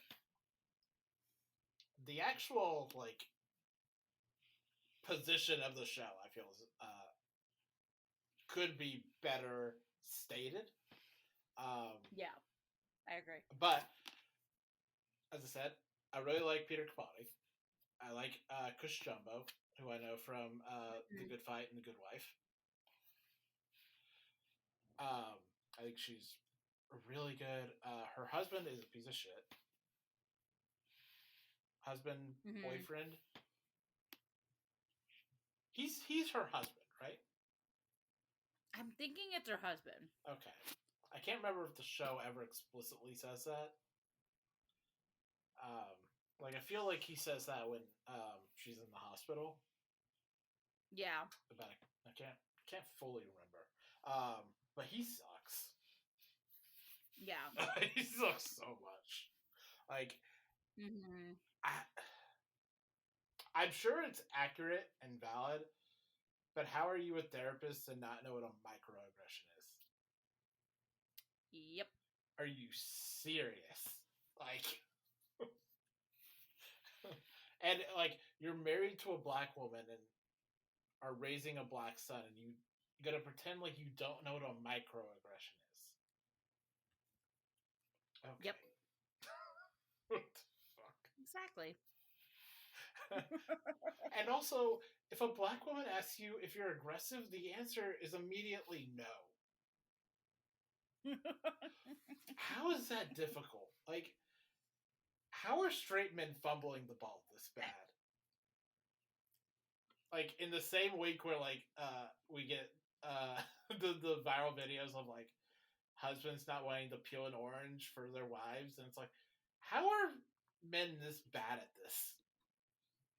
Also, like, it's like women, and then when women are like, "Oh, my husband did this," and we're like, "That expectation is the ground floor," and that you're applauding him for this. Okay, great. I'm so glad this is where we're at in society. Yeah. Oh, but her husband sucks. But yeah, like he is just terrible. Blows me away how bad her husband is. Yeah.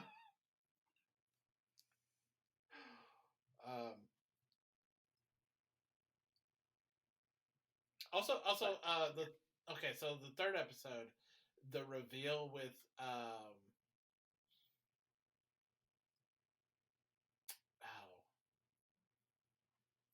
the son of the woman who was murdered. What was her name? Adelaide, I think. Errol. Well, Errol's is he the guy in prison? Yeah, Errol's one in prison, but the young son of the woman who was murdered. Oh, okay, yeah. Okay. The reveal that like in the third episode that like he wasn't the one like dealing drugs. Yeah. Because like there was that scene in the first episode that like strongly implied that he was the one doing that, right? Yep. And then like the third episode, just like, oh no, he was just like a random kid in the park, and just happened to get picked up by the police. I kind of hate that because the show used visual language to illustrate to us what was happening. Yeah. And at a certain point, we have to trust the visual language of the show, right? Mm-hmm. And if we can't trust that, we don't have anything.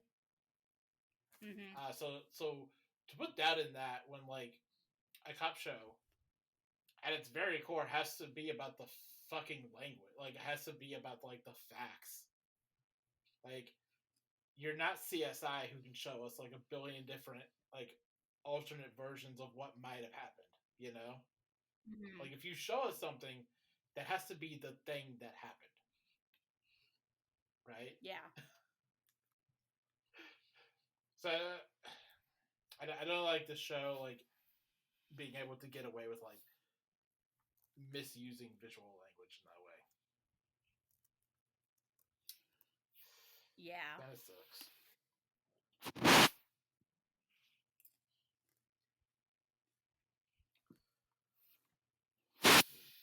But anyway, so let's move on to our last show of the week, which is Percy Jackson and the Olympians, Season 1, Episode 6. We take a zebra to Vegas. So what did you think? was okay. It wasn't terrible. I did enjoy. Also, again, I just have a very visceral negative reaction to Lin-Manuel Miranda. So him being in this episode didn't help things. And so like I was kind of trying to like focus by not like think about, okay, Lin-Manuel Miranda is here and I don't like him. But I did like, there was this moment at the end when they've come back together and Grover is starting to remember things because they've extricated themselves from the lotus. So he's no longer being affected by the lotus flower, and he says, you know, I don't know why I got more affected by the flower, you know, by it than you guys. And Annabeth makes the comment, because we weren't alone. It's easier to forget when you're by yourself. And it's like, oh my god, like that's so profound. Like, you know, it's like one of those gut punching moments in a show. And you're just like, damn, she's right. Right. Yeah. Also, I enjoyed the fact that they stole the keys to Hermes' car, and it's a cab. First of all, second of all, the fact that they're children and they're all just like, yeah, sure, we could drive this thing. Like, what? And then fail spectacularly at it. So yeah.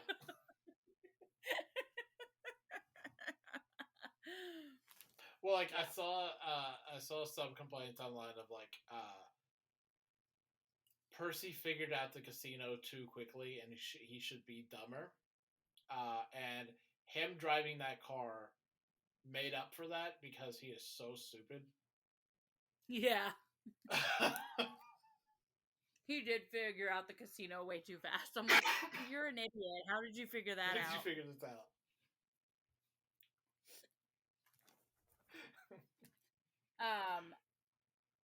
I do find it interesting, and I've read the book, so I know the thought process behind why Hermes did what he did. But it is very interesting that he used that loss of time aspect to the magic of the lotus to delay them, so they couldn't finish their, or you know, complete their quest on time. I'm curious to think what you think about that, because you have not read the books. I have not read the books. I mean, it feels like a natural subversion of like, oh, we have a timetable, and we failed the timetable. So it's like, yeah, that feels right. Yeah, I like that. There's a very big, deeper reason, but you'll find out. Okay. I'm not going to spoil it for you. Yeah. You'll find out. But like, I've been seeing like the different reactions to this episode and what he did, and from people that have read the books and know what's going on, and they're like, of course he did that because of X, Y, and Z. I know I'm not going to say it. Like, I almost did, but then I was like, nope, can't spoil. Right. But yeah. It was a middle ground episode. Like, nothing really happened. We didn't end up getting to see Poseidon, but we do find out that, you know, he has these get out of jail free cards to get out of the underworld, and also be able to go and save his mother once he's saved the world. Yeah. So that's nice. That's good. Yeah, a lot of it did feel like a kind of setup episode, or not like a chess where you're like, okay, I'm gonna kind of like rearrange the board a little bit here for like the next phase of what I'm gonna do. That's what this felt like. Yep. So that's fine. I continue to like the run of the episodes. because why not?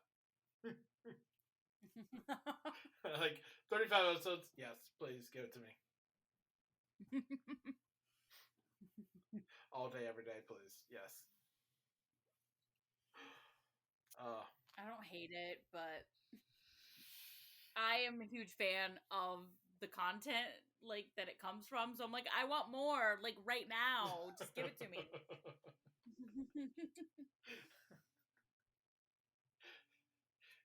Did you see my sister yell at me on TikTok about not reading Percy Jackson? I don't believe I did. But good for her. You need to read them.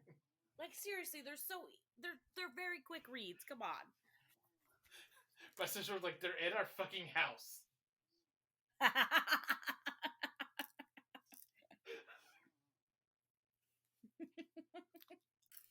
It's very quick, Drew. Come on. Yep. One day. Maybe when the season's over. And then you'll say, well, maybe when the next season's over. No, that's true. That does sound like just do the audiobooks. Maybe.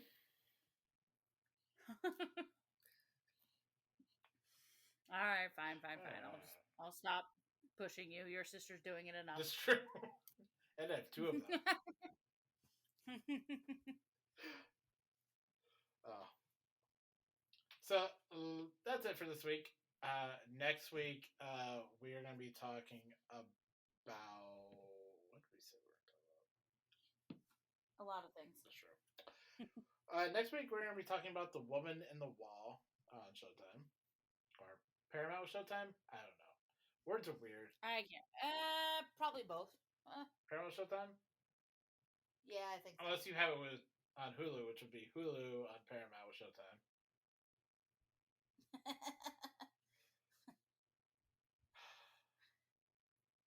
These people are ruining the world.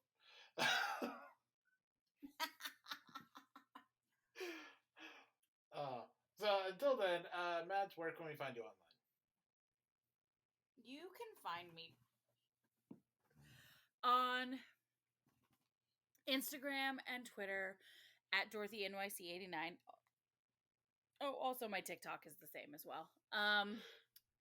And I recently rejoined Tumblr, which I feel like is so weird to say that.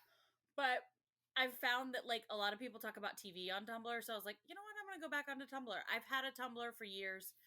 It's been active off and on over the last like 6 years. But my Tumblr is Mads World 15 if you ever want to follow me. But yeah, that's where you can find me. Talk about crazy stuff. Nice.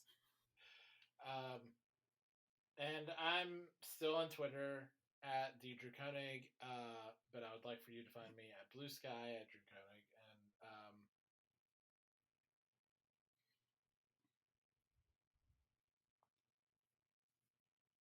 And what else do I want to mention? I guess that's it. I don't have a Substack anymore. Still trying to figure out blog/newsletter things for me to do. But you can find my TV watching throughout the week on Serialize if you have a Serialize account, which I recommend. You can follow the podcast on Twitter, TikTok, Instagram, YouTube, Blue Sky, at Not Another TV Podcast, and you can email us at notanothertvpodcast@gmail.com with any thoughts, comments, questions, listener questions, goat submissions that you have. Be sure to follow the podcast. Be sure to vote. Yes, be sure to vote. Always be sure to vote. In general, but also for our goats on our Twitter and TikTok.